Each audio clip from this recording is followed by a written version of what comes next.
It's Slate Night, the Film Fan Podcast. Now, here are your hosts, Corey and Mason.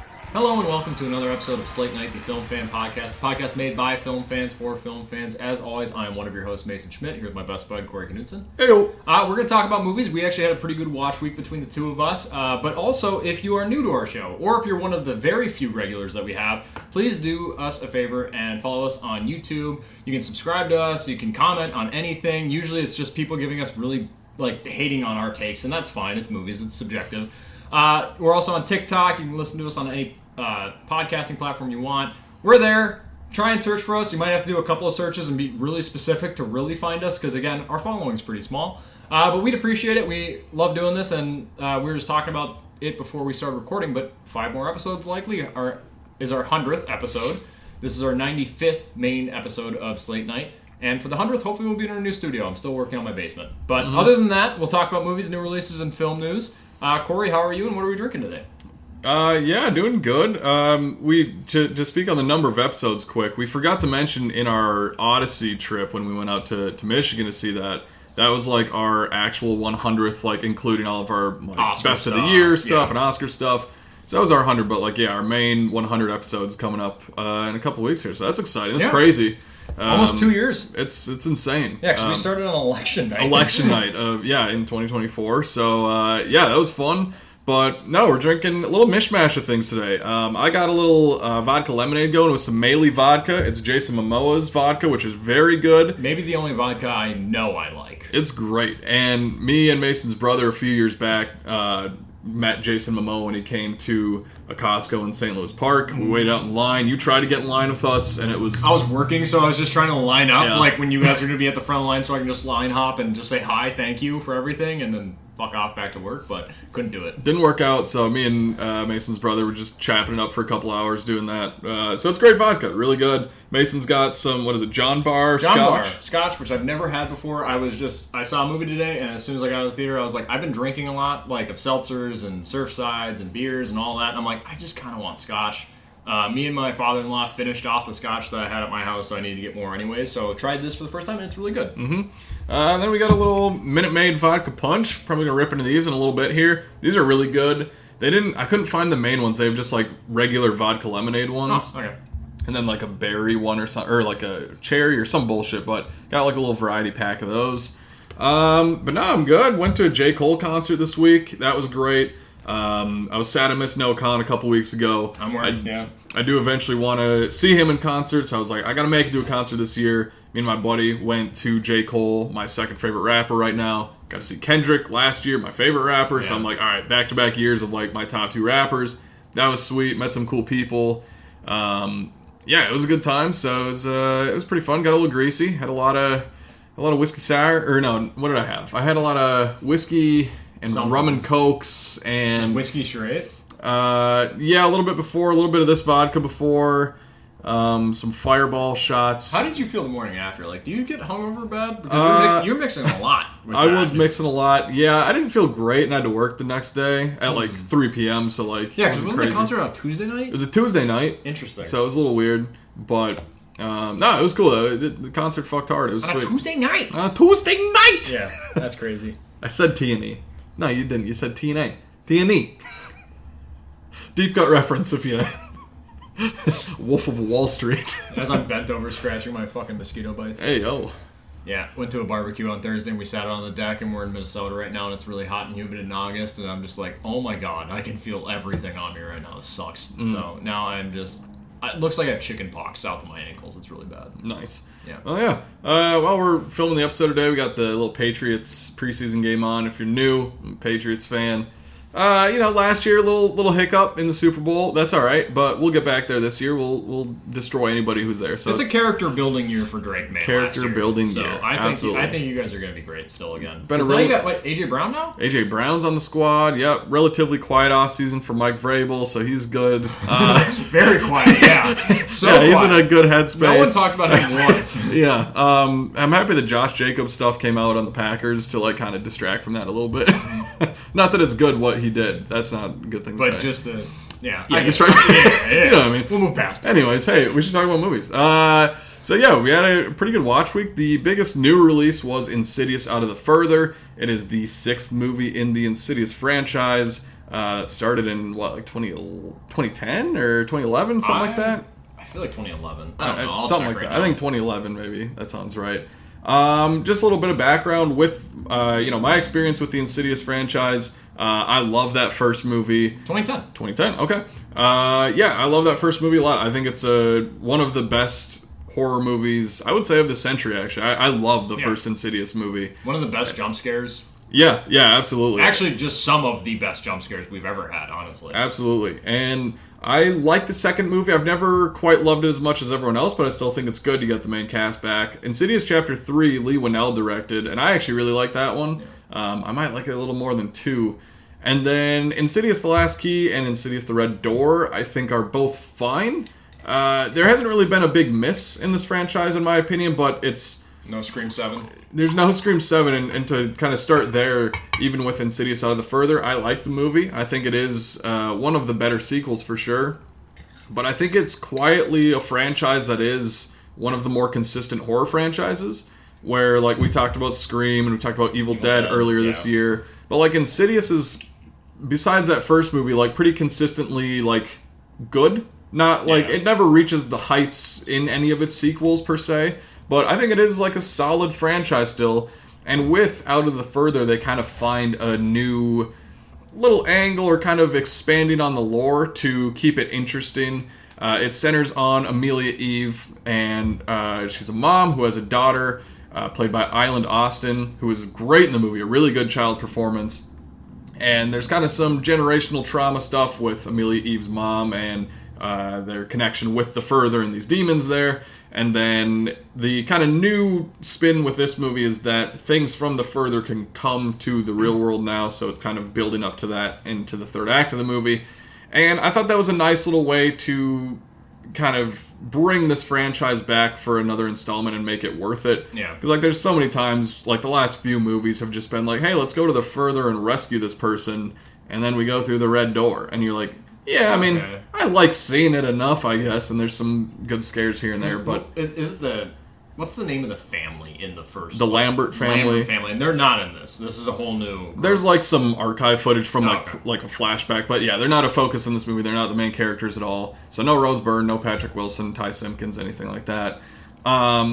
But yeah, I do like this new family, this mother-daughter dynamic. I think I actually cared about them, and I thought that generational stuff was pretty interesting, especially once you get into the third act and find out some things. You got Lynn Shay back here. She's the only person to have been in all these movies. They keep finding ways to bring her back, no matter when they jump around in time. But she's great to see, just as the person guiding people through the Further and everything. I think there's some good scares in here. It does kind of rely on jump scares too much at times, which this and the Conjuring franchise have kind of done a lot, where, like, there's some good moments and then other times they just kind of cheap scares. Just some cheap scares, yeah. But there were some really good sequences in this movie. I like the opening, which is kind of a flashback to Amelia Eve's character when she's younger, and like a pretty solid, like, little setup. There's a great scene that you see in the trailer a little bit in a pillow fort that's built in the bedroom that kind of goes, like, expands out a lot bigger than it actually is. And it felt a little Backrooms-esque of, like, not being able to get out of it, kind of. So that was really probably my favorite sequence in the movie. And then Amelia Eve's character is a dentist, or a dental hygienist in the movie. And there's some very, like, gross, not even, like, horror scenes, but just, like, her nasty cleaning teeth. Yeah. Of just, like, taking plaque out of, like, a kid's braces or, like, an old man's mouth. I'm like, this is disgusting. What everyone hates about going to the dentist. Yeah, like, I can never be a hygienist, a dentist. Like, that is I would throw disgusting. up in people's mouths. That'd make for a very weird day. You still owe me $1,200. Yeah, sorry, you still got to do that. But no, like, some good, like, kind of gory scenes, some good sequences that stood out to me as opposed to the last couple movies. I think with the kind of that third act that I mentioned, where they experiment more with bringing things out of the Further into the real world and vice versa, it does get a little silly of, like, how big it can get, or, like, how much they can do. But, like, I sort of appreciate it, because I'm like, at this point in the sixth movie in, like, you gotta why do not? Something, yeah. Like, okay, sure. I think they could have scaled it down a little bit and had a similar effect, because at a certain point I was like, I don't know, I'm not sure about this. But like I said, I think like if this would have been like the first movie in the franchise and they did that, I would have been like harsher on it. But with it being number 6, I'm like, sure, why not? Like, do something weird. Kind of, you're either going to be with it or you're not really. Yeah. And I was, for the most part, kind of going with it. So like I said, good main characters in there. I had a pretty funny theater experience, or just like part of it. There was a family, a few seats to my right, that were reacting to a lot of the scares, or just kind of being like, oh no.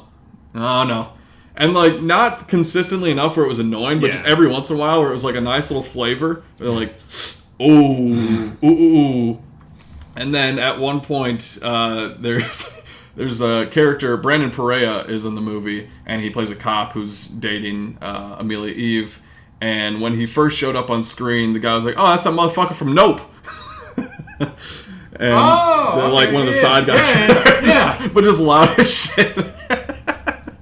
That was really funny. So, I mean, I had a good time with this movie. This was actually one I was kind of surprised by, because, like I said, going into the 6th movie in this franchise, I wasn't that excited, but I've just seen all the other ones, so I'm like, I'm going to check it out. But it was actually pretty good. I think it's a solid movie, and I forget which review. I think it was Chris Stuckman's review where he was talking about later sequels in horror franchises that kind of become cult classics, like Dream Warriors, or a Friday the 13th Part 6, Jason Lives, that sort of deal. Maybe the best one, yeah. It's very fun.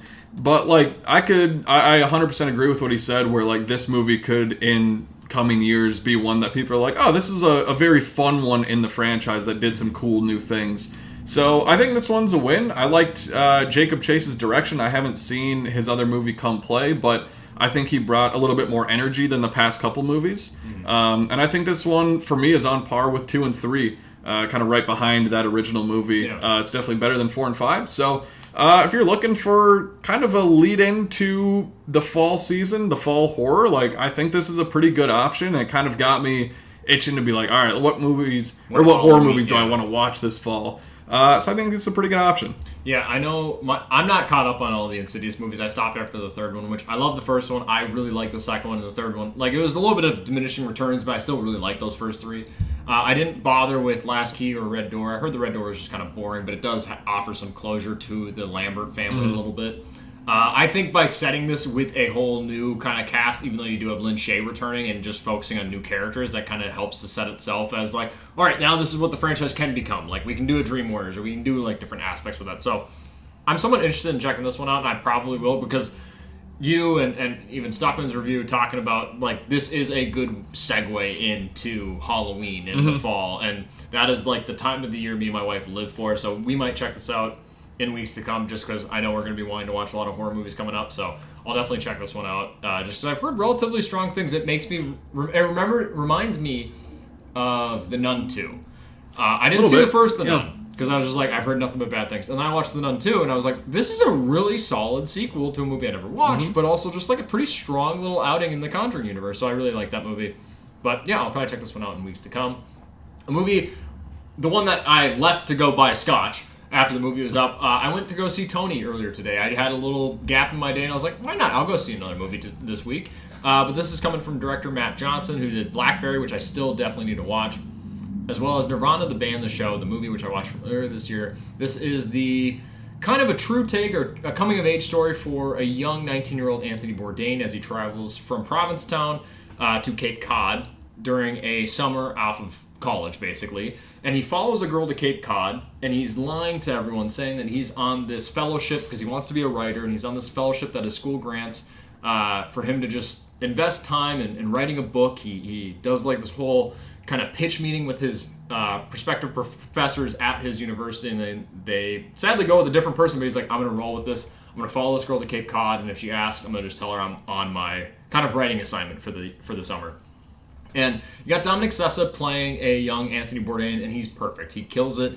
He does kind of tiptoe just back into like his portrayal in Holdovers. Like the roles are very similar. He's just kind of a smart ass, and he's kind of he's just kind of a shit. But in this movie, it really works. The entire cast in this movie works. Antonio Banderas plays like this more mentor role. Emilia Jones is his love interest, the one that he follows to Cape Cod. He also, which I never would have thought, I didn't know until I went to see this movie, and I looked it up on IMDb right before I went into the theater, but Stavros is in this, which I got to finish all of entire season 3, which Corey talked about last week. I'll touch base on that a little bit later, but seeing Stavros in this movie was really fun.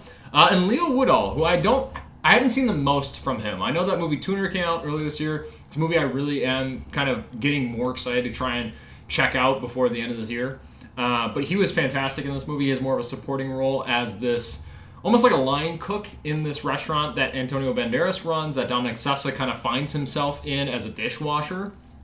And he's kind of like the skeezy guy. Like, he sleeps around, he does a bunch of drugs, he has a lot of fun, but he's greasy, and he gets in bar fights, but he's just their kind of camaraderie in all of the kitchen between Antonio Banderas, Dominic Sessa, Leo Woodall, and Stavros. It's so fun to watch. Like, and I think it's what makes shows like The Bear work so well, or movies like like Chef, and just cooking shows in general, where it's like everyone in just like this meat grinder of a situation having to work together, but you still have people chipping at each other, like, you stupid bitch, like, hey, you know why he calls you Falco? Because that's the seam on a testicle, or on like the testicles, the ball sack. That's what you are. And I like that they're chipping at each other as they're working together in like a somewhat high stress situation. This is a coming of age story, and I think I like the genre of coming of age movies. One of my most favorite recent ones is My Old Ass with Maisie Stella. Mm-hmm. I think that movie does some interesting stuff with the coming of age story that kind of better suits it to. It feels refreshing watching that movie. This does kind of fall into typical kind of formulaic coming of age. Like, there's some bittersweet moments. There's the main character having to take some bitter truths of life and having to learn things kind of the rough way. And it works, but that formula does kind of shine through at moments. There is some really great humor in here. I think all the performances, like I mentioned, are great. Dominic Sessa, like, they do it, since it's somewhat based on a true story, they do that little, here's a photo of Anthony Bourdain around this time period in his life, and it's like, he was a perfect cast for a young Anthony Bourdain, and his performance is also really great too. There's some endearing moments. I think my negatives are that it just adheres too much to the coming of age kind of formula that you get within the genre, as well as in the end, it just, everything gets buttoned up so nice and everyone's happy, and then you get the text on screen, and I was like, this is just too clean.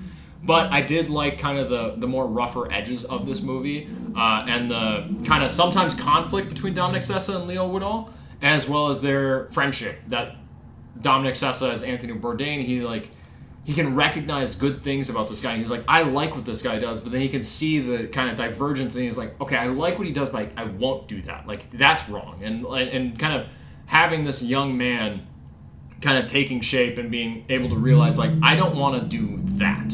But what he's doing around this situation, or how he works with people, his chemistry with people, that makes sense to me, and I want to do that. And I think it's a good kind of, like, it made me more interested in the backstory of Anthony Bourdain. I'm not the most well-versed. I didn't watch all of his stuff. I do think, just from what I have heard, he's a very interesting man, and I want to read some of his books now that he wrote. So I was really kind of pleasantly surprised by this movie, even though sometimes the coming-of-age-ness of this movie is sometimes the biggest negative I have with it. But I would recommend it. It is kind of a crowd-pleasing, and it is kind of a feel-good movie, so I'd recommend it.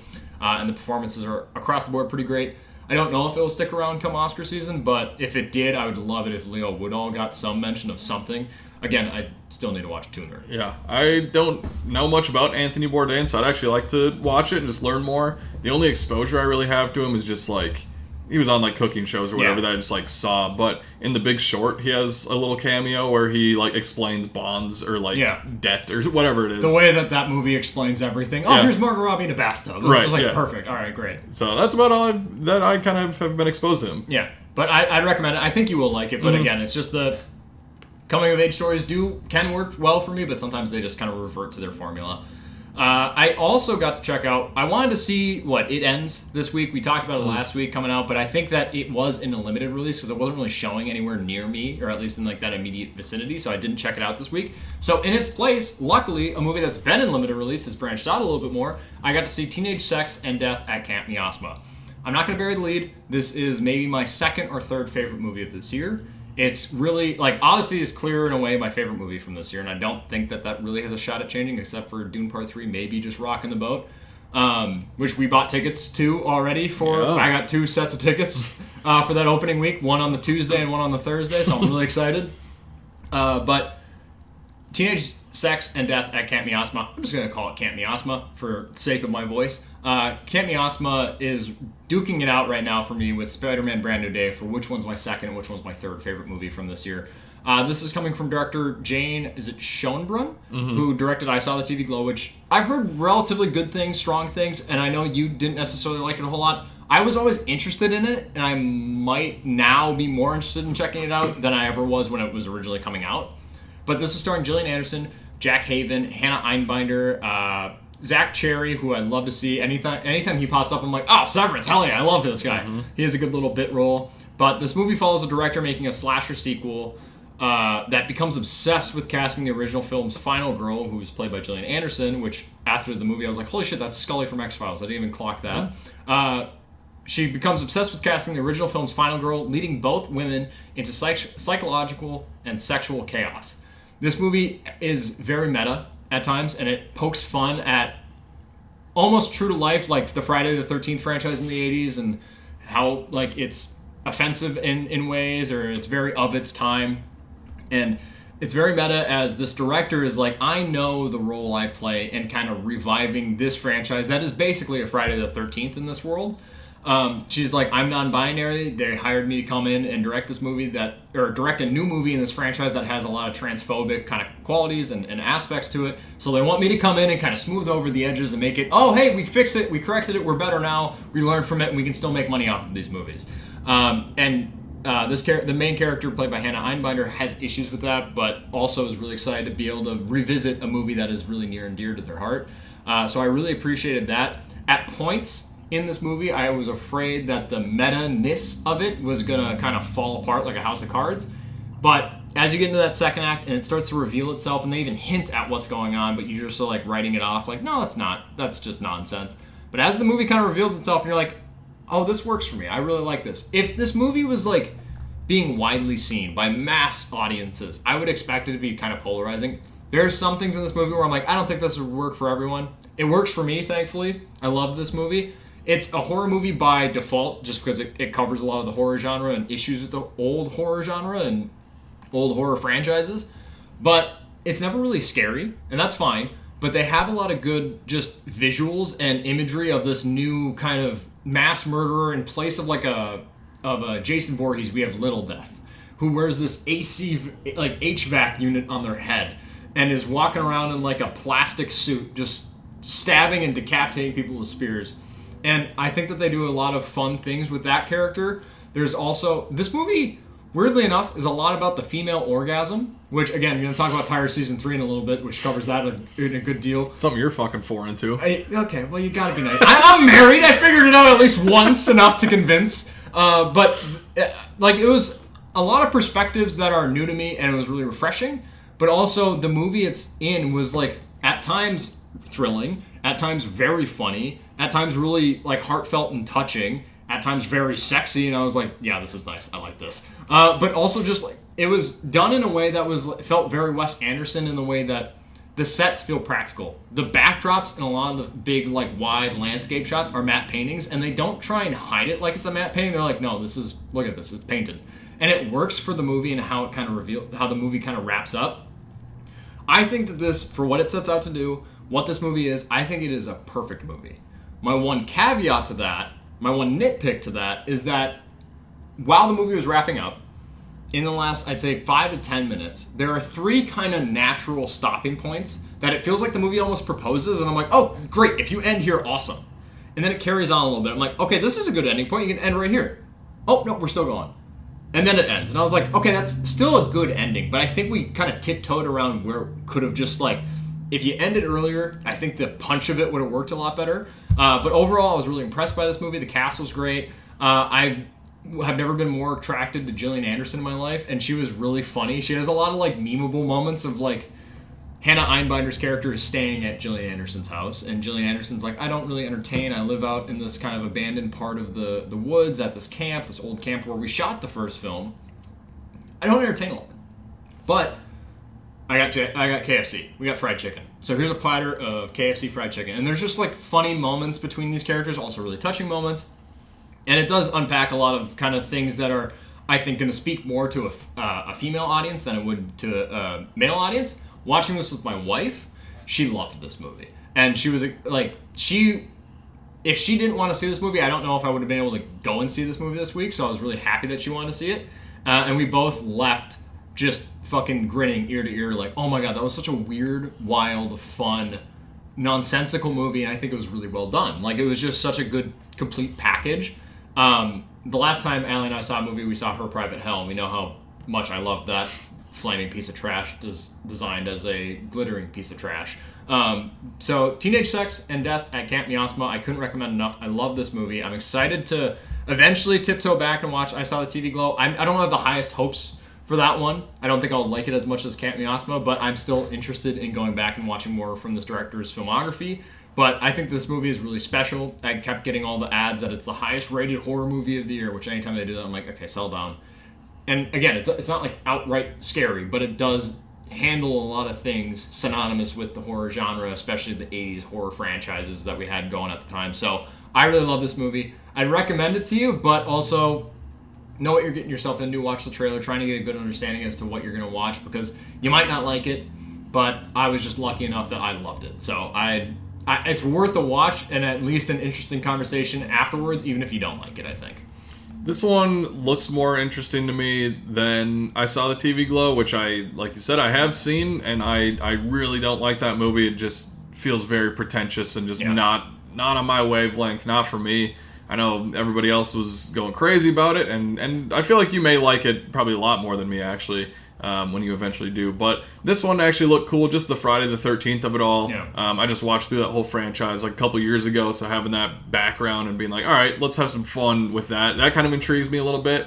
And Hannah Einbinder, I haven't seen in Hacks, but I've heard that show is great. She's phenomenal. She's won Emmys for that show, so it's like, all right, she's very capable, and I'm excited to see her in this movie, because I do want to check it out. Mm-hmm. It may just not be in theaters. Like you said, it's kind of limited right now and not staying around for too long. I will say some of the best parts is when the characters in the movie are watching the original in this fictional Camp Miasma franchise. They watch the original film because Gillian Anderson's character is the main actress in that movie. She's like the final girl in that movie.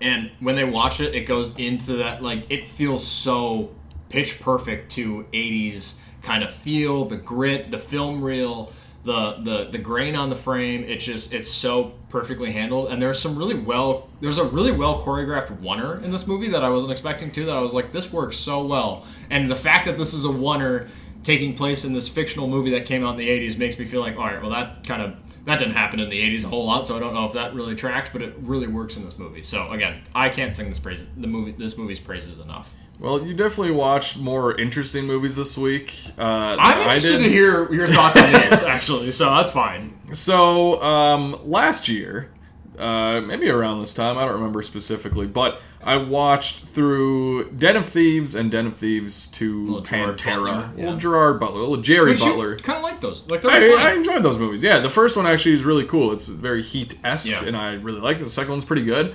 I guess it's just a tradition now to watch a duology of Gerard Butler movies. You think they'll make a third? Did they leave it open to make for Den of Thieves? No, for what you didn't introduce here. No, probably not. So I watched the 2 Greenland movies. And the second movie came out in January of this year. It was like one of the first releases. I think that and Primate maybe came out on the same weekend of like that first big weekend of the year. Whatever.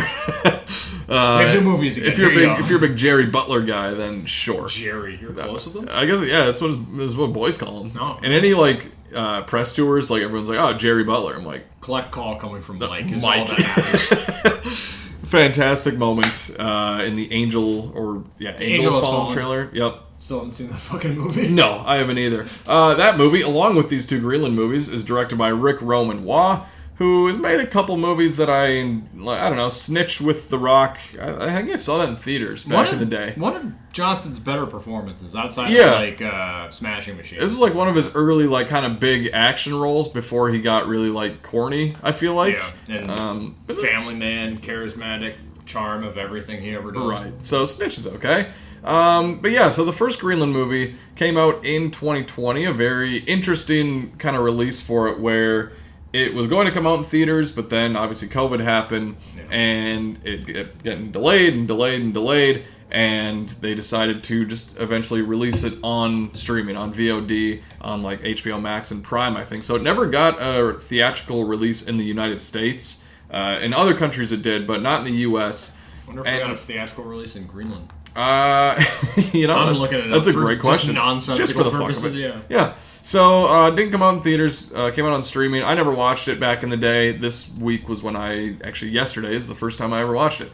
And the basic premise is that there's this comet named Clark that is coming. Pick a better name. This comet named Clark is coming towards Earth, and initially people don't think it's going to be that big of a deal. They think it's just, Patriots touchdown, let's go. Nice. Why don't name it, like, if you're going to do Clark, just name it Griswold. Name it something funny. Clark is so non-threatening. Like, oh no, Clark's coming. Bartholomew the Comet or something. We're fucked. Here comes Peter. Like, yeah. Oh shit. That is Heath the Comet. Okay, sure. Not Heath. No. So, yeah, the comet's coming at him. Everyone's like, it's going to miss us. Like, a couple fragments will maybe splash down in the ocean, but ends up being a lot bigger deal than they think. And I'm going to get into some spoilers for both of these movies. So how dare you? I haven't seen these. You know, if you're... I don't like to spoil movies for people, so if you are wanting to watch these and haven't seen them, spoilers for the Greenland flicks.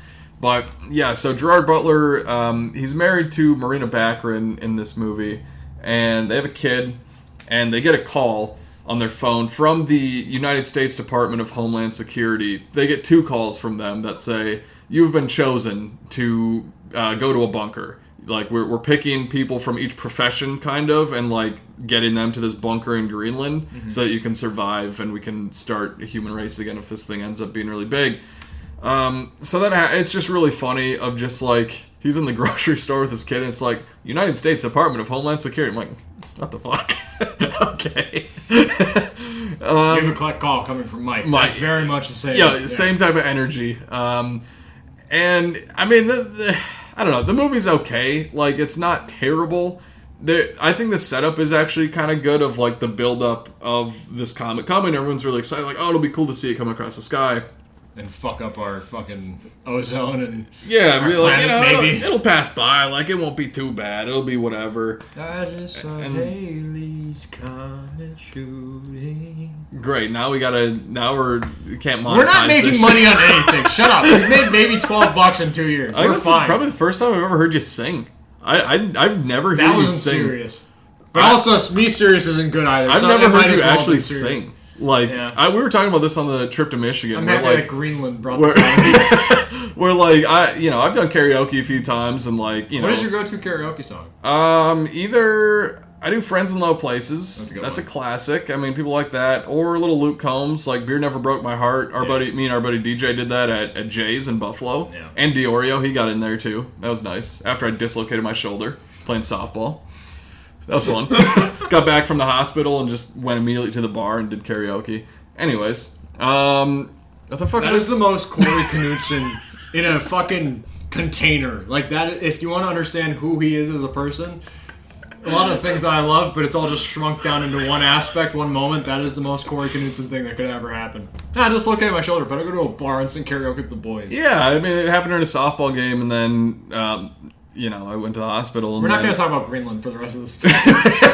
And they were like, hey, we need to, like, put you out for your shoulder, like, give you, like, a shot or something. I was like, you're not doing that. Just, like, put it back in my arm. Like, we're in the woods right. Don't charge me for that. Just put it in. I told the doctor, I'm like, pretend we're out in the woods and just, like, get it back in my arm. And he's like, oh, okay. Yeah. I'm like, just do it. And then he did it, and then I left and went to the bar, sang karaoke. It was great. But your old, like, 50-year-old conservative man is showing. That's crazy. Just we're in the woods. Put it in. Just you don't need to go through the bullshit. Yeah, but whatever. Don't bill me for this shit. Stop it. So Gerard Butler. I forget where I left off exactly, but it doesn't fucking matter. It doesn't matter. It's Greenland, dude. No. So the premise is actually, like, okay, and, like, the kind of paranoia and chaos of that initial, like, in like disaster movies or apocalyptic, the beginning of movies, like I kind of enjoy that of just seeing people like panicking and like looting stores and all that type of stuff. Coming out around COVID was perfect timing for it. Well, yeah, there are some scenes where you're like, oh man, if I would have watched this then, like that would have been a little crazy. Too real. Too real. But probably the most, like, there's a lot of weird science shit in this movie, like the comet coming down. A lot of weird, unrealistic things that happen in this movie. The most unrealistic thing, hands down, is that you find out that Gerard Butler had an affair on Marina Baccarin. And I'm like... No. That's not... No shot. The woman that spawned a Deadpool trilogy? Yeah. Single-handedly? Like, that doesn't happen without her? Nah. Yeah, you're the woman in Firefly and Serenity? No. One of the most, like, beautiful women working today? That's crazy. Yeah, it's insane. So, amidst all of the comet named Clark that comes down, nah. They could have spent, like, 5 extra minutes on thinking of the name for that. They didn't. Yeah, they didn't. I don't know. So, yeah, this movie's, like, fine for the first half, I suppose, and, like, they're trying to get on a plane to Greenland and to the bunker and everything.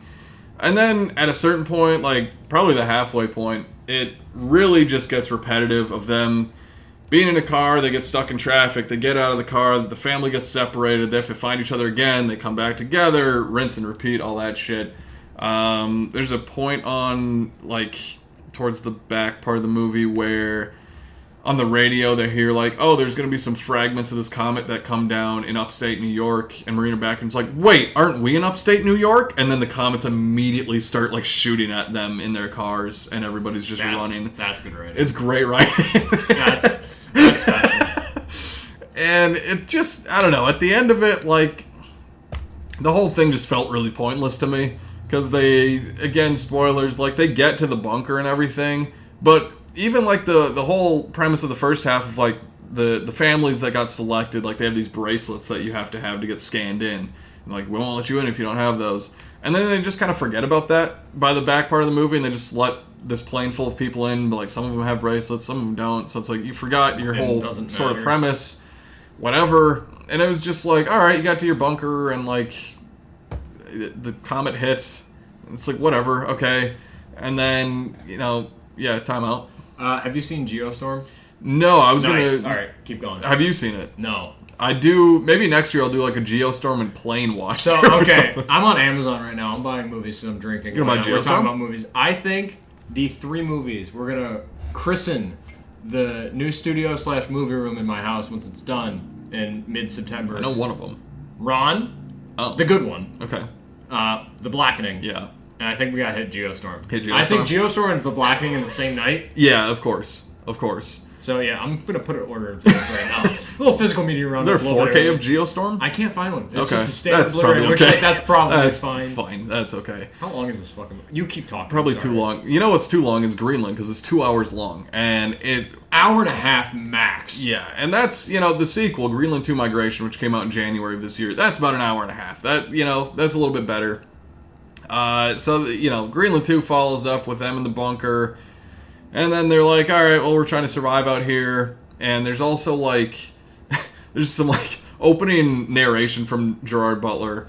And he's like, he just keeps his Scottish accent. Like, he doesn't do an American accent, which is kind of funny. I'm fine with that. Yeah, cool. Sure, fuck it. This movie probably doesn't care that much. No, it doesn't. But he's like, the comet wasn't done with us after the initial impact. You sound like one of the guys from Phantom Menace. Now there are 2 of them. That's how you sound. Your Scottish accent is piss poor, my friend. So like Newt Gunray they're going up the ventilation shaft. Not the ventilation shafts. Yeah. So he's like, yeah, the comet's not done with us yet, I guess. And there's like a ring of the fragments around the Earth or something. Good. I don't know. They explain it, but they set up that there's a part of these rings where it's somehow spawned new life. And it's like rebuilding after the comet hit, like the big crater, the big impact. It's not doing like a dinosaur thing, is it? Like it's just, no dinosaurs in here. Honestly would have been better if they had dinosaurs in this thing. Jerry on a fucking dino. I'm gonna fight the comet. Fight the comet, punch the comet. Dude, shoot a gun at it like Ron Perlman and don't look up. Like, that would be funny. But, I don't know, there's like a spot in France or something that they're trying to get to and,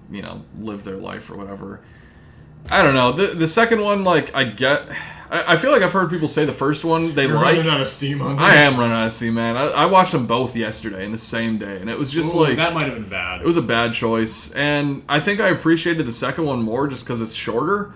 And there's also like a couple of good sequences in the movie. One, I think they showed in the trailer where they're trying to get across this ravine, and there's like ladders that lay across it, and like rope bridges and stuff, and like as a kind of earth or like a fissure in the ground is coming up. And, like, that was pretty good. And there's some more, like, emotion in this movie that I think works better than the first. So I think I'm in the minority when I say I like the second one maybe a little more. I don't know. I heard people be like, first one's actually pretty good. I'm like, no, it's... I've heard great things about it. Like, people are like, oh, this is, like, the best kind of throwback to, like, those catastrophic event films of like Armageddon and Deep Impact. Like, finally we're getting back to those movies, and I was like, oh, I'm somewhat interested. And then hearing you talk about it, I'm like, I feel like I'm in line with you on these. The difference between like those and like A Day After Tomorrow, which I really like, are like those movies have an element of fun to them amidst all of the like destruction and chaos. This movie's not really fun. It's pretty serious. It's like, yeah, it takes it very seriously, and I just didn't have a good time really watching them. Also in the second one, they're like, there's radiation everywhere, obviously, from the comet and shit. But then they're like, sometimes they're in full suits, like hazmat suits, and they're like, we have to wear masks when we go out. And then again, at like the halfway point, they just stop wearing masks and everything. And they're like, I don't know, like we kind of have to abide by it. We don't need I'm like, let's just like be consistent with her, like explain something. I don't know, whatever. They're Greenland movies. Who cares? I can't recommend these at all. I don't think they're good. Even the first one, which a lot of people had recommended to me, I didn't care for it. I just wanted to like check off the second movie, off my list because it came out from this year, and I'm like, all right, one of the first ones, so I'll watch it. But yeah, didn't have a great time. They're both on HBO Max if you are interested, if my glowing reviews have won you over on these, but... It's the most tangents we've had for any Southern movies, I feel like. Talking about karaoke and fucking Geostorm. Yeah, much more interesting than the two Greenland flicks. Yeah, I did also... So, yeah, I bought Geostorm. I bought Black Phone 2 right now. I'm getting the physical media roundup early. I've been wanting to buy Black Phone 2. I've been wanting to watch that around this time of the year anyways. Yeah. And then I also bought a sexy little... Hopefully it comes with a slip... Blu-ray 3D copy of... You can get there. How could I possibly know where you could get there. It's a 3D Blu-ray. Think of the time period. Think of the movies I've been talking about weekly. 2012? Close-ish. You want me to tell you? Yeah. The Amazing Spider-Man 2. Oh, okay. So I will add that to my collection. Again, doing a little bit of physical media roundup a little bit early here anyways. But aside from his amazing watches of movies that probably could have had dinosaurs in it, the movie I caught up on this week that did have dinosaurs in it was The End of Oak Street. Corey talked about it last week. Directed by David Robert Mitchell, Anne Hathaway, Ewan McGregor, Maisie Stella, who, again, I love in my old ass. This is a movie that I actually really liked. It's granted, I think knowing your thoughts on it going into it helped to kind of reset my expectations. I never had sky high expectations for The End of Oak Street. I was just like, yeah, give me a little Amblin fun, 80s throwback, some dinosaur action. Give that to me and I'll be happy. And it mostly exceeds at that. And I think we might tiptoe into spoilers because you played coy with it last week just because I hadn't seen it. But the movie does adhere to that Amblin style. And like suburbia, this happy family except for the parents. They're kind of having some marital issues and whatnot. And there's a point in this movie, while I think that this movie was a perfectly exceptional, fun time at the theaters. I had a great time. It wasn't the most satisfying thing in the world, but I was like, you know what? Yeah, good little dinosaur flick in late July, early August. Why not? Good watch. And I think it's pretty well directed, and the dinosaur action is pretty great. There are some bits of overacting, which you highlighted with Anne Hathaway and Ewan McGregor when they're kind of going through their marital spats, and I'm like, all right, you guys are kind of hamming it up. You guys are going to 11 real quick. You guys are real mad at each other. It doesn't 100% work all the time for me. But there's a moment in this movie when it kind of gets away from what it could be, that Amblin facade. And I'm like, we could be doing something new and original, which you, again, alluded to last week. Ewan McGregor gets bitten in the leg by a dinosaur, trying to defend Anne Hathaway. And then, as you're like, it's Ewan McGregor, surely he will live. Nope, he gets bitten in the head and immediately eaten seconds after that. And you're like, holy fuck, this movie has stakes now, finally. And I loved that moment. But then, as the movie goes on, and the weird kind of stuff that they don't explain too much of like the space-time kind of transportation. How did the dinosaurs get here? How did this chunk of suburbia get transported to the Jurassic period, basically? They don't explain too much of it, which I'm fine with, but in the kind of latter moments of this movie, they find a way to somehow jump back in time, get Ewan McGregor from this new time period. They call a pizza place, and they're like, I want pizzas at this address. And then he shows up in his little Pizza Pete's car, and he delivers pizzas, and they're like, there's Dad again, finally! All of our suffering, all of our sadness, all of our grievings for nothing, there's our dad. And then they kind of live happily ever after. Like, again, not to harp on Tony, because I think that's a great movie, ties it up too neatly in a bow, and it gets a bit predictable in the latter moments. But to save Ewan McGregor after establishing, oh no, he's dead, this movie has stakes now. Oh, we're different from the Amblin movies. This is something new. This is something fresh and fun. And then to revert back to it in the latter 15 minutes of the movie, I'm like, you kind of just sullied it a little bit. So, overall, I liked End of Oak Street. I think it was a fun enough time in the theaters. I had a good theater-going experience with it. It was pretty, like, for a second week of this movie, it was still a pretty packed theater, which I really like to see. Cool. But I was like, you guys are kind of getting in your own way of doing something that could be special and could be really cool. So, I like the End of Oak Street. I don't love it. It was a fun enough time at the theaters. I'd recommend checking it out. Granted, I did just spoil an aspect of it. I think the performances are largely pretty good. The dinosaur action is largely pretty good. That one moment with, you brought it up again also last week, about a bully who still has like a vendetta against, is it Christian Convery? Yeah.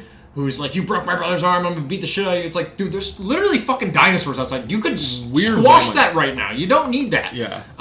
But aside from some inconsistencies and some aspects of the story where they play it a little too safe, I think the movie is a pretty good time at the theater. So I would recommend it, but I did just spoil an aspect of it. And I wish they would have just stuck with that darker route that they established probably 2/3 into the movie.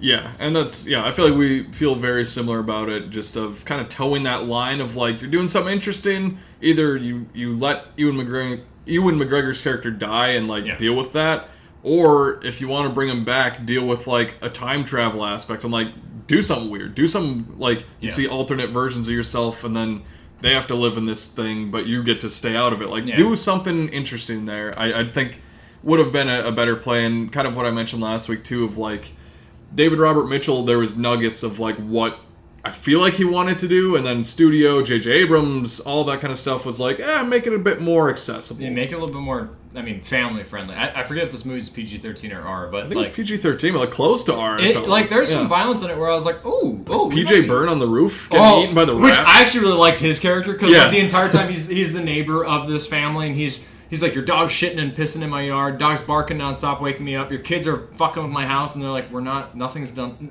If it's our dog, we're sorry, but our kids aren't doing anything.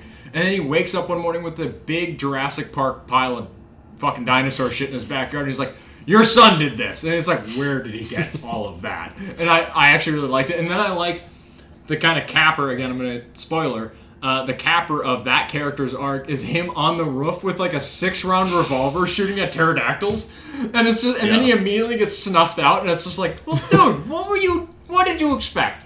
So, which granted, it seems like end times for this family or this neighborhood in Oak Street. So it's like, okay, I kind of get it. You want to go out on a blaze of glory, but your blaze of glory was pretty quick and pretty short and pretty sad, because you didn't really do anything with your 6 rounds against 5 pterodactyls, but whatever.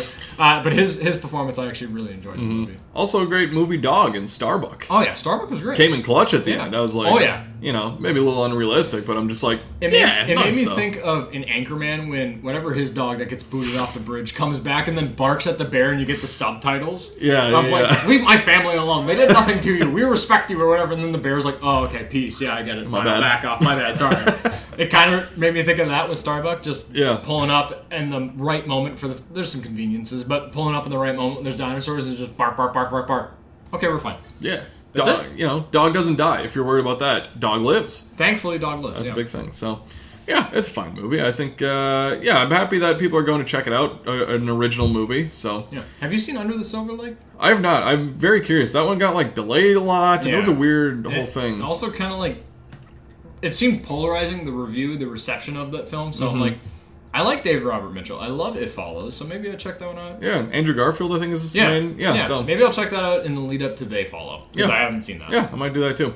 into a little bit of TV stuff that we had. This past Sunday was the premiere episode of Lanterns, which is the third show, the sixth project in the DCU. And counting Blue Beetle?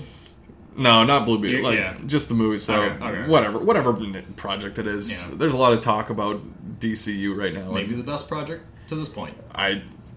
For me, actually, it's getting close. If it continues to be good, then yes. Yeah. I agree. Creature Commandos is still number one. Oh, so good. The first project, I think, is still the best. But, yeah, so we have Lanterns, which is a Green Lantern show starring Kyle Chandler as Hal Jordan, Aaron Pierre as Jon Stewart. Both, just want to start there, great casting. I like their dynamic in this show. This first episode really is kind of their back and forth. It's Hal Jordan's been the protector of Earth. He's been the cop for Earth, just kind of solving crimes and making sure people are safe.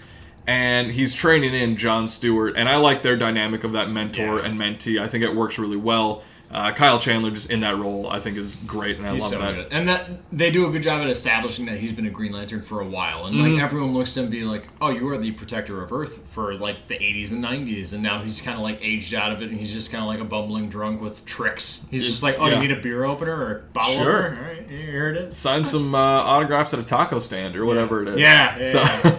So I think the casting right away is really good, and the most intriguing thing about the show when it was marketed is kind of a true detective story with Green Lanterns, and I think that was a great route to go.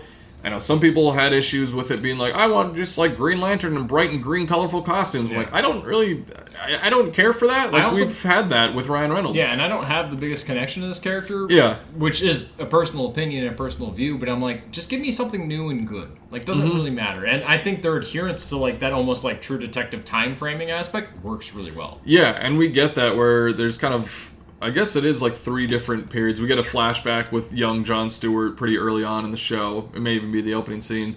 And then, we kind of go through as the 2 Lanterns are investigating this murder, this shooting that happened in a Rushville, Nebraska, after a football game, a high school football game. And so they're investigating that, and the families that are involved. Kelly MacDonald plays the sheriff. I like her so far. She's great. I'm excited to see kind of where she goes. And they're just kind of looking into that. And at the local bars, where Kyle Chandler's playing the same song over and over to like piss off somebody into getting a fight. So all that stuff is really good. There's a great interrogation scene Kyle Chandler has with somebody where he's trying to figure out if they're an alien or not. And he's like, all right, you are a white dude that lives in Nebraska. What is your thoughts on Barack Hussein Obama? Because there's a time period that takes place in 2016, I think it is. It's like, he's the president right now. Like, what do you think about Barack Obama as a white dude in Nebraska? And he's like, Barack Hussein Obama is the 44th president of the United States. He's like, that's the extent of your thoughts. Yeah, spitting stats. And he's like, where did Harry Potter go to school at? Like, he's like, once we get off the Nebraska football stats that you clearly have just some thesaurus knowledge of, fine, we'll get to fictional shit. Yeah, and he's like, I don't know. So really good interrogation scene there. A really great ending to the episode. A little bit of spoiler alert if you haven't seen it yet, but it flashes forward again. I forget what year. I think it's like 2026. Is it like 10 years after? I think it's 10 years after. Yeah, so 10 years after. And you see back at that high school football field, Hal Jordan is dead. Jon Stewart, he goes back and he sees him. That's how the episode ends. I think that's a great tease, a great setup for the season. Again, kind of that true detective, multiple different eras that we're tracking and solving a crime through that, I think is really cool and interesting. So I'm locked into this show, even just from the first episode. I know Nathan Fillion's popping up as Guy Gardner at some point in here. That'd be an interesting way, interesting to see how a new creative team handles that presence of Guy Gardner, as opposed to like James Gunn and Superman. I'm like, how witty, how like confidence and cocky is this bitch going to be? Like, or how are you going to write him? So I'm interested to see how that plays in. But I think that this was a really good dramatic setup. It is a bit of a slow-moving pilot, but I actually really appreciated that. There's some good humor with the banter between Aaron Pierre and Kyle Chandler of like, you slept with his wife? We've been here for 24 hours. I'm impressed. Yeah. I was like, oh, I love that line. I love that little snippet. But yeah, I perfect casting all around, and I really like the starting point for this show. And to know that tomorrow's Sunday for us, and we get to get a second episode and see the continuation of what this mystery is in 2016 and in earlier years, and how they're going to use that in the True Detective way to understand, okay, what happened to Kyle Chandler now here. Or Hal Jordan here, I guess. Yeah, and Damon Lindelof is one of the creators of the show. While Lost is one of my favorite shows of all time, he kind of took that mantle after J.J. Abrams created it. And I actually like where Lost ends up. I think that they do some cool things. And Did he do the Watchmen series? He did Watchmen. He was a showrunner. So good. Yeah, so like him doing that kind of darker DC project with Watchmen being the showrunner there, I'm like, yeah, that totally works. So yeah, I'm down for what they're giving us so far. This has the potential to be the best DCU project, as I've not been as high on Superman, Supergirl, Peacemaker Season 2 is fine. I like Creature Commandos a lot. But it's in a weird spot right now. But if Lanterns and Clayface are both good, back on track. I think we'll be okay. Yeah, we'll be fine. But yeah, I'm really convinced by this first episode. I'm excited to continue on with this season. A show that we talked about last week that came out last week, and Corey binged through all of it, which I was like, you're crazy to watch all, 12 episodes of it in one kind of sitting that you did. Well, I did it this past week. Granted, it wasn't in one sitting. It was in 3 separate sittings. I watched 4 episodes at a time. I watched Tire Season 3, and you hyped it up pretty high, which I think you and I are like in sync in terms of how much we love this show and how funny we think it is. But Tire Season 2 took a massive step up. It got more dramatic. It got more serious. There's more stakes and more, like, relatable things. Like, kind of what you get in The Office, where they can have the down moments with characters where it's like, oh, okay, this is relatable in a different type of way. Tire Season 3 excels at that and continues with that. And I think we get a lot of great dramatic moments. There are still some great lines and consistent, like, kind of chuckle laughs for me in the season. It wasn't the funniest season for me, but I do love what it's doing with the characters. I love how the show, this season at least, wraps up with Shane and Will. Now, all right, you guys are kind of in a little bit more of a leadership role. How are you going to figure out Valley Forge? How are you going to fix this issue that we're running into? And how is Taka Tires going to work into it? And is Stavros still going to be around? As well as Lucy the Lib being a far more important character than I was anticipating. But I really enjoyed watching this. My wife actually sat down and watched a couple episodes with me, which, like, she didn't intentionally do. She just sat behind me and she was like, oh, this is a pretty funny show. So I really like this season. I can't wait, again, for Season 4. That's how it was after Season 2 and after the first season when they announced, like, yeah, we're coming back for a second. I'm like, great. Keep giving me more. I think it is a pretty consistently funny show, but I'm really impressed by how dramatic that they're getting and giving real stakes and depth to characters that I wouldn't think that they would, like Shane getting a lady, spoiler, potentially pregnant and stuff like that. But I really like where they're going with this, and I love the antics they get into and them going on like a news show and then Will being like, I'm so nervous, I can't handle this. And he's like, dude, shape up. And then you got Shane Gillis making Shane Gillis jokes on a news show, and it's fantastic. So I really like this season.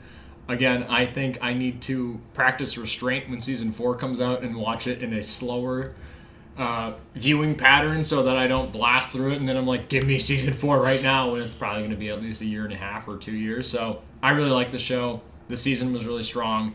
Again, Thomas Hayden Church was fantastic. But yeah, this is such a great show.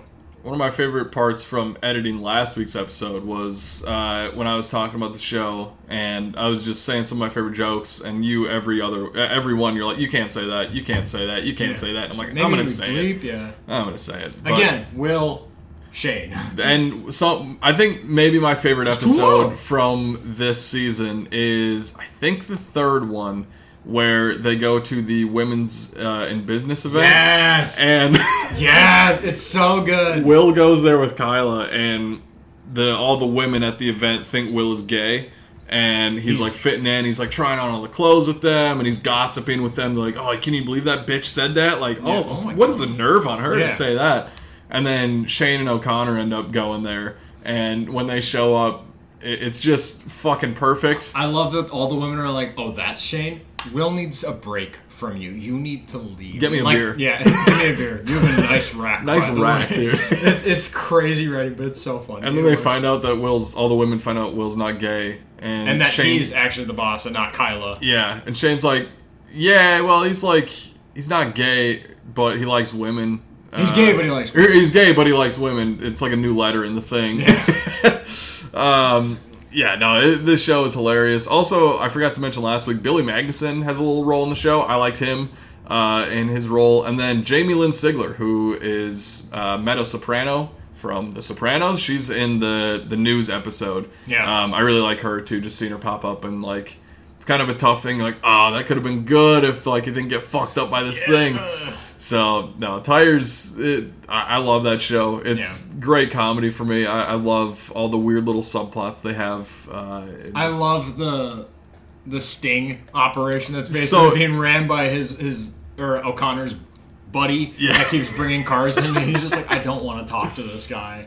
And he's like, oh, the whole donuts thing where he's like, oh, you can get a donut with sprinkles, but I eat it before we get to my brothers because they'll have thoughts on you. And it just, it's so stupid and so funny, but it works well. And again, for it being so stupid and funny, it's also really surprising that they have a decent amount of depth to a lot of these characters. So I really loved this show. And again, next season I need to practice some restraint and watch maybe 2 episodes at a time as opposed to 4, so I can spend a little bit more time. Bum rush through it. It's so good. It's so easy. Like they're 20 to 25 minute episodes, and it's just like next episode. I'm like, yeah, it's 9:30. I can watch a couple more. Why not? Fine. So Tired Season 3 is great. I would definitely recommend it on Netflix. Moving into the new releases for this upcoming week of August 28th, end of August. We have The Dog Stars, directed by Ridley Scott. I almost said Daisy Ridley. Directed by Ridley Scott. Obviously, he did everything.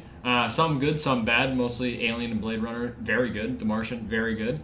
And The Last Duel. You have a poster of it. Underrated. That movie's very underrated. That movie's very great.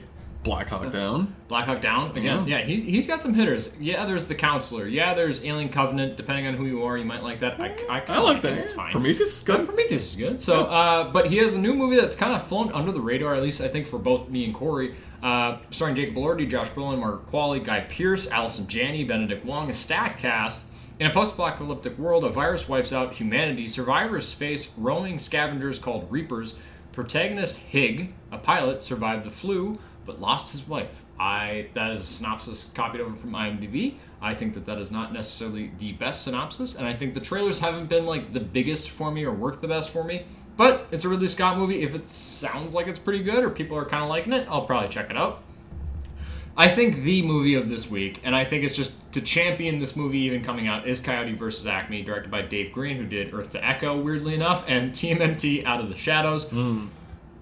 That is a good trash movie. Like drinking and eating like a Domino's pizza and watching that, I think that's a fine enough, okay romp. It's not a good movie.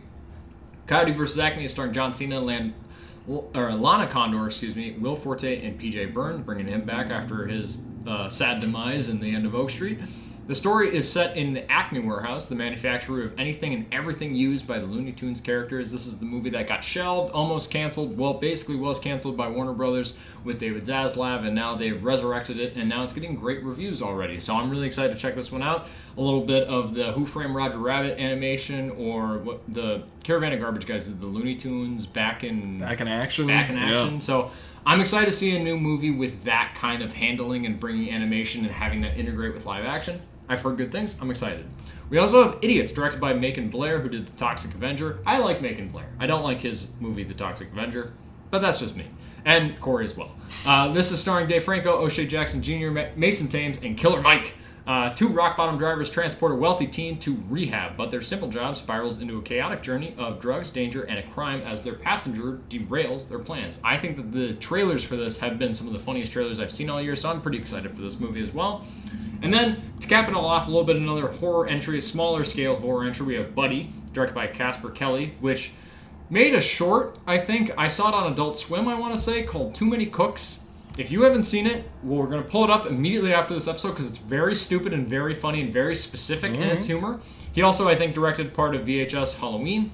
This movie is starring Kristen Milioti, Delaney Quinn, Topher Grace, Patton Oswalt. A brave girl and her friends must escape a kids' television show. It feels a little bit like Five Nights at Freddy's, but maybe good. So, who knows? I like the kind of schlocky, campy, dark aspect of those trailers, so I might try and check this out. For being end of August, I'm somewhat interested in at least all 4 of these major releases.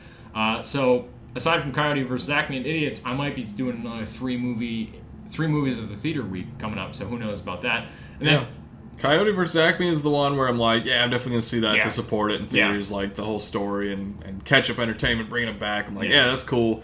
Dog Stars to me, like, it looks alright. Again, like, very under the radar. Very under the radar. It looks kind of good. It reminds me a little bit of last August when Eden came out with Ron Howard, where it's like a big director, a really good cast, but like nobody's talking about it. Nobody went to see that movie. I don't think this movie, unless it is it surprisingly has a big turnout. Like, I don't think it's going to be a huge movie, really. But it feels kind of that same way of just like a big director releasing a movie at the end of the summer that I'm like, I might see it, but I don't know. Like, Coyote vs. Acme for me is the one where I just... And, like, it actually looks good, too, where it's not just like, I want to see it just because of the story. It's like, and I'm actually kind of interested in it. Yeah, The Dog Stars is also, I didn't mention, based on a book by Peter Heller. I've heard about the book, never read it.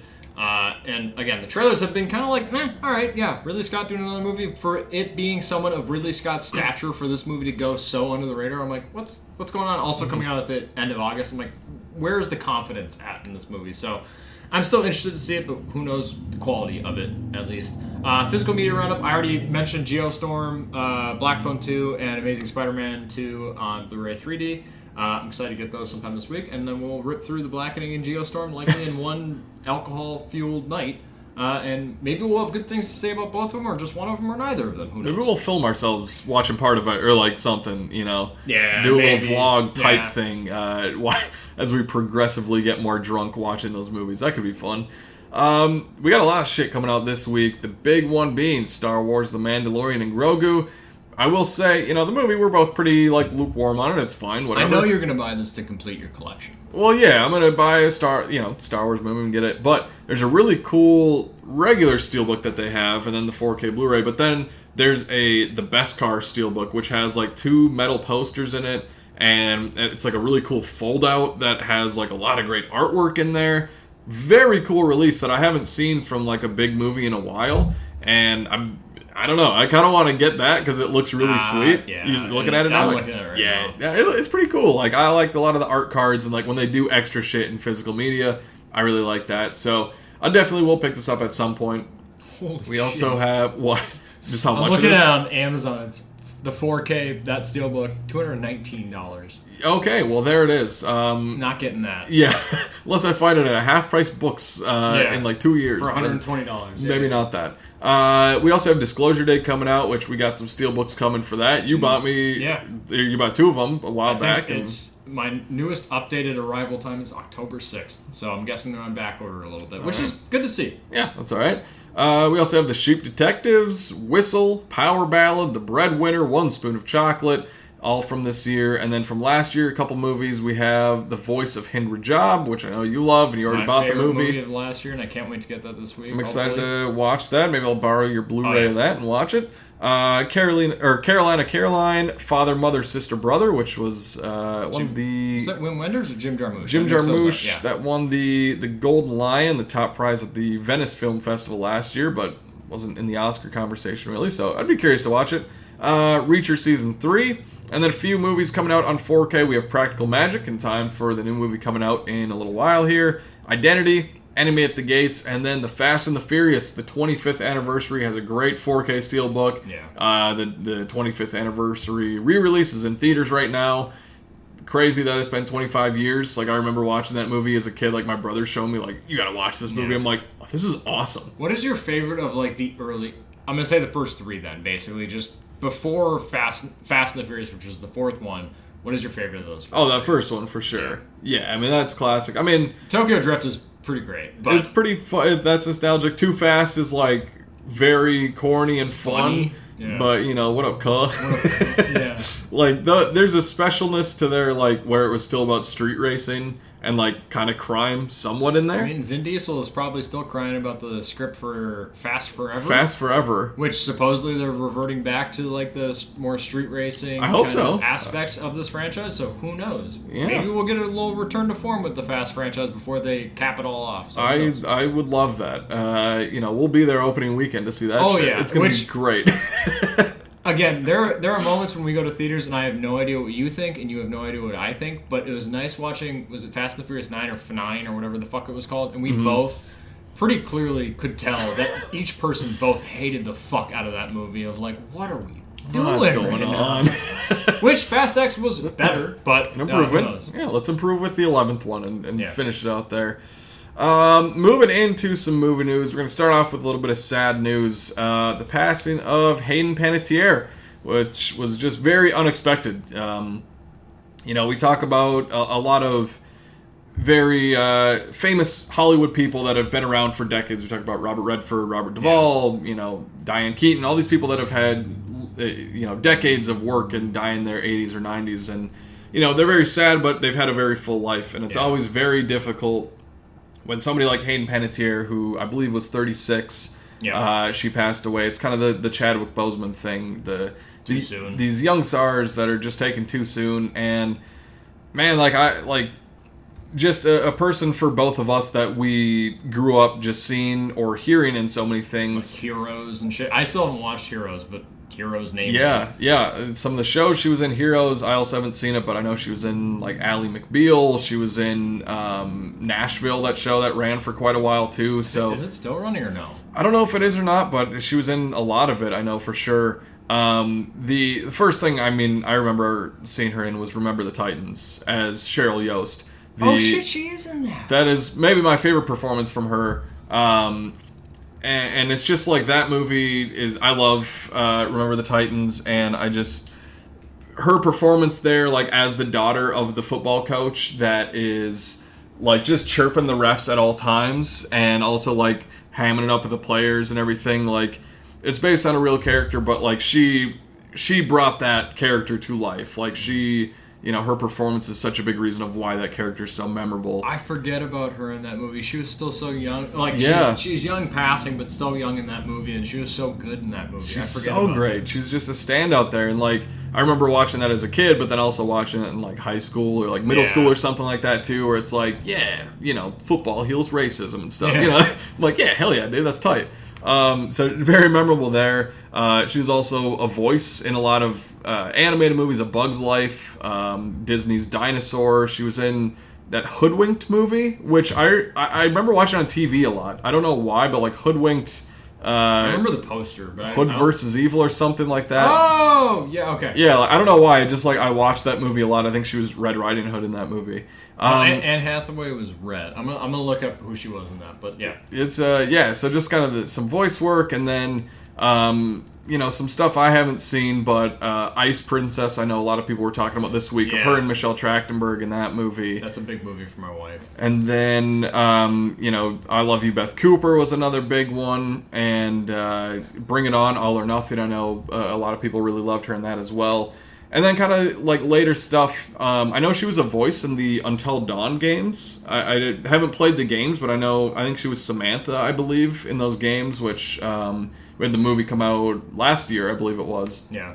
And then... Which, when you play that game, it is just Hayden Panettiere. Like, that is the character in the... Like, not that she is straight up Hayden Panettiere, but that is the vocal and visual performance. Like, those games bring those actors into the game, and it was really interesting. I've played that game. I really liked that game. Mm-hmm. She was Red in the second Hoodwink sequel. Oh, they couldn't get Anne Hathaway back, so you're right on Hoodwink 2, Hoodwink 2.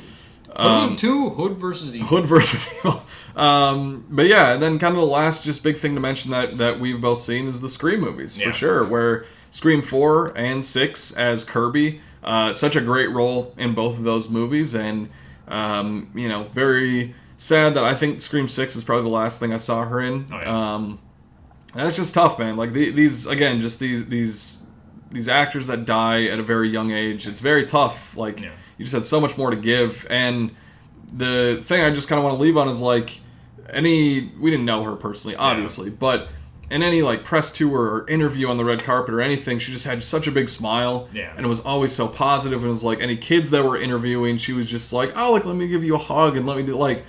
Such a sweet person and such a genuine person, it seemed like, and it's just tough to hear like some of the struggles she went through in the past few years with addiction and things like that, and whatever else was going on behind the scenes, it's really tough to hear about, because she just seemed from one of her first roles in Remember the Titans to Scream 6 of being such a genuine, sweet, caring person that it was just, I don't know, I would have loved to have met her and just be like, wow, you were just like a radiant light in any room you walk into. Yeah, I remember her most, aside from Remember the Titans Now, which makes me want to rewatch that movie because it's great. Mm-hmm. Scream 4 and Scream 6, I remember when they brought her back, because like Scream 6, everything that was happening in the franchise, Nev Campbell wasn't coming back, but he brought back the character of Kirby, and I was like, that's such a cool pull, and she was great in it. So yeah, it was really shocking news. I was up late the night that the news broke, and I saw that, and I was like, my wife was already asleep, and then when she woke up, that was the first thing she said to me. She was like, did you hear that Hayden Panettiere died? And I was just like, yeah.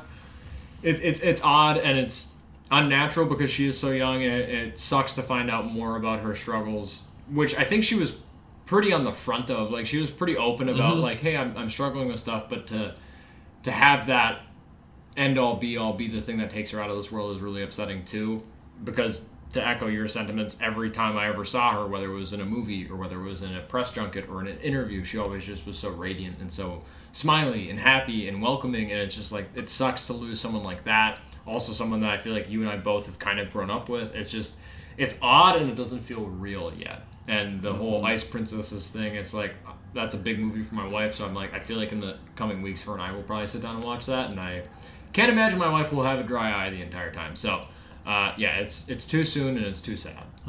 So, rest in peace, Hayden Panettiere. Definitely want to check out just more for things that I haven't seen, just to kind of honor that legacy a little bit more. Into other movie news from the week. We had a couple trailers come out. One for Whale Fall, which is a movie that looks pretty cool. It's got Josh Brolin and Austin Abrams. Looks like a scuba diver gets swallowed by a whale and has to try and survive in there. Little part of Finding Nemo, sort of. That sort of deal. So it looks pretty good. And then Wildwood, which is Laika's new movie. And if you haven't seen any Laika stuff, they did Coraline and Box Trolls, Kubo and the Two Strings, a lot of other things too. I'm excited to watch. I haven't seen Box Trolls and Missing Link. Yeah, that's the other one that I haven't seen. So I'm excited to watch those before this movie comes out. This feels like it could be maybe a front runner in the Oscars for animated feature this year. I know a lot of the stop motion stuff and just all the work they put in these movies is always kind of a front runner in recognizing that work. Yeah, I'm really excited. I think that, one, I really like the Whale Fall trailer. I think that movie looks like it could be a bit of fun. I'm expecting like the same kind of reaction to it as like Dan of Oak Street. Just like, give me a good solid time at the theaters. The trailers have been really thrilling, and at times I'm like, oh, I'm afraid of the water again. Thank you. Not since Jaws. Thank you. But now watching that Wildwood trailer, I think it's one of the best trailers we've had this year. It's really emotional. I know that they've been in production for a long time making this movie. I think that they even started like pre-production back like up to 10 to 15 years ago. Like, this is a movie that they've had almost as like a little love child for Laika, and I love all the Laika movies I've seen. Coraline obviously being one of the biggest standouts. I love Paranorman. I love Box Trolls. Box Trolls is really like sweet and funny, but the trailer for this, I'm just like, this feels like an epic. Like, to get that in a Laika animated movie, which like Kubo and the Two Strings kind of dabbles in that a little bit too. So I love Kubo, dude. Kubo's it's so good. Yeah. But this, like, I love stop motion, and I can't wait. Like, aside from the obvious picks for most anticipated movie for the rest of the year, like Dune Part 3 and Doomsday, Wildwood is up there for me. So I can't wait to see that movie later on this year. And I think that this trailer is maybe one of the best ones we've had all year.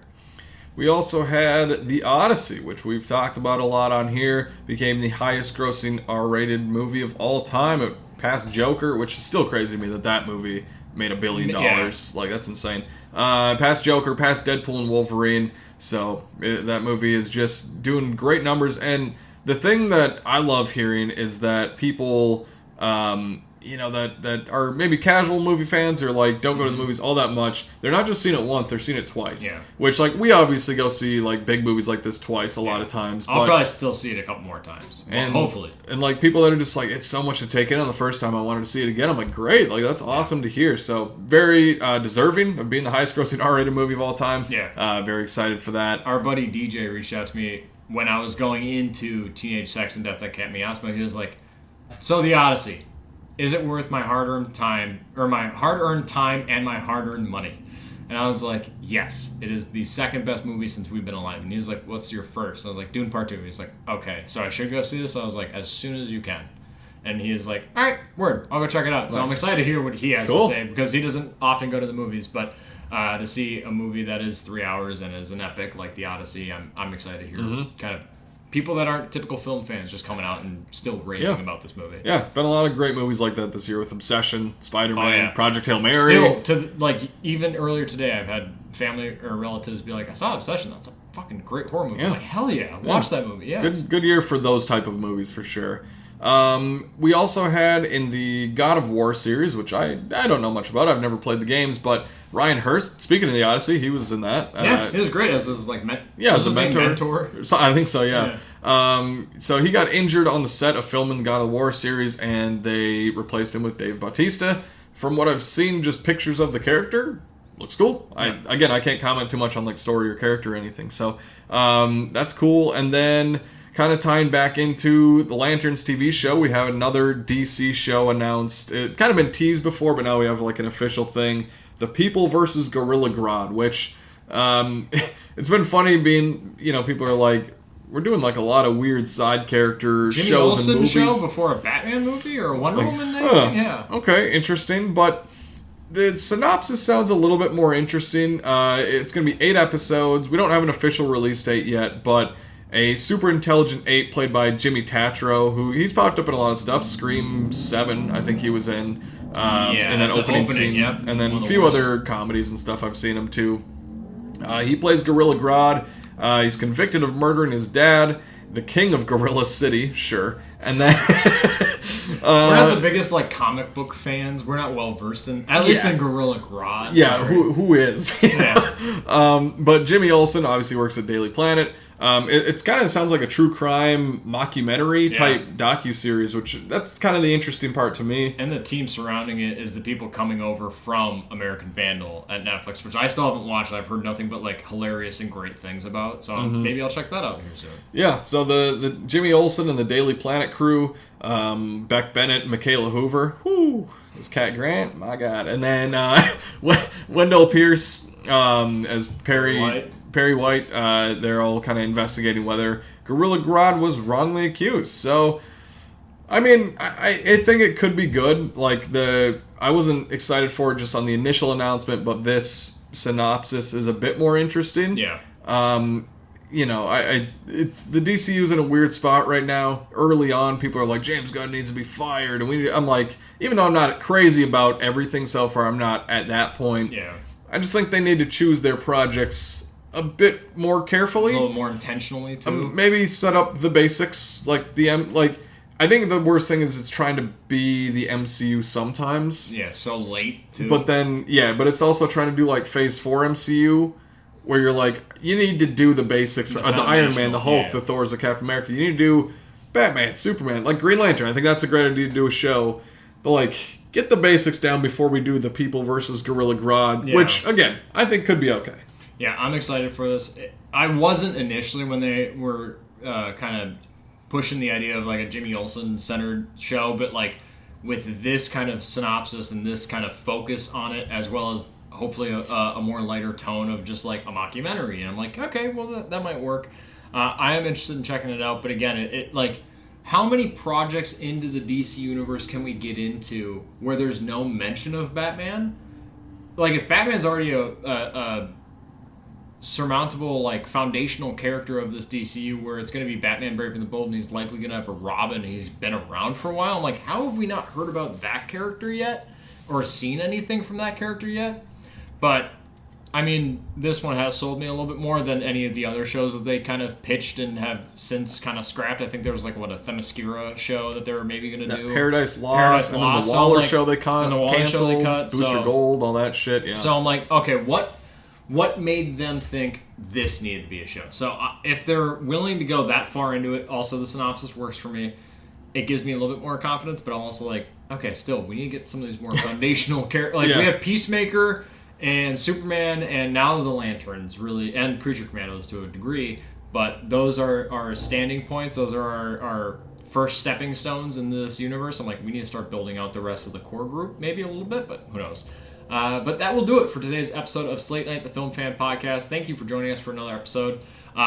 In film, it's not just about what's on screen, it's also about who's next to you in the theater. Also, while we were filming, Patriots came back and won their preseason game. What was the score? I think it was 24-21. Baron Morton down the sideline, under a minute, touchdown, baby. Vikings beat the Eagles. Today. Fuck the Eagles. Yeah, but that was just a kind of nothing of a game. Yeah. I mean, it's preseason, Those so it's 3 like to whatever. 3 at But halftime. Yeah, none of these really matter, but also like you want to see flashes of talent, and it's like JJ, long bomb, perfect pass, and then can't get it into the end zone. It's like, okay, well maybe we trade whatever. you. But Maybe football- Carson Wentz will be our backup. maybe, yeah. Max Brosmer. Sorry, but I loved watching you in college on the Gophers, but Practice squad. yeah, sorry, man. Yeah, you're gonna be floating around a little bit, but football's back, and that's Yeah. great. We have one more week of preseason, then we're ripping into regular season. In a month, we'll be in a new studio. Football will be on. We'll be changing seasons. It will be a little bit colder. Leaves changing color. It'll be like the perfect season. Resident Evil's gonna be coming out. Resident Evil's gonna be coming out. Yeah. So, like August is like the dog days of summer, both in like the weather, but also what's kind of going on in the world. And like, yeah, football's kind of back, but it's not yet. But once we get into the fall, my favorite time of the year, and also to coincide that with hopefully a new studio as well, I'm really excited. And yeah, this is going to be so much fun. Hell yeah, dude. All right, well, thanks for listening. Again, if you want to watch us on YouTube, we have a video version of it. Follow us on Instagram, TikTok, all that type of stuff. For Mason and I at Slate Night, that's a wrap.